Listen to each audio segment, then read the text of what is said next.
Hi friends, আশা করি সবাই ভালো আছো, আমিও ভালো আছি। আজকে কিছুটা রান্না হয়ে গেছে, কিছুটা বাকি আছে, সেটাই তোমাদের দেখাচ্ছি। এখানে ভাত আর ডাল সেদ্ধটা হয়ে গেছে। এবারে রান্না করব, এই যে মাছ নিয়ে এসছে, মাছের ভাবছি টক রান্না করব।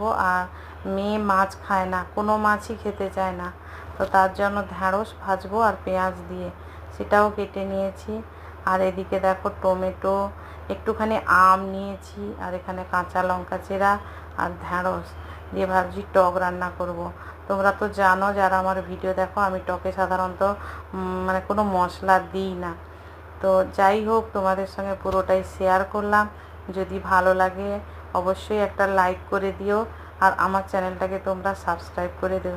তো এবারে ঢুকে যাব রান্নাঘরে, মাছের লবণ হলুদটা মাখিয়ে নিয়ে আগে মাছটা ভেজে নেব। তোমরা বেশি বেশি করে আমার ভিডিওটা শেয়ার করে দাও।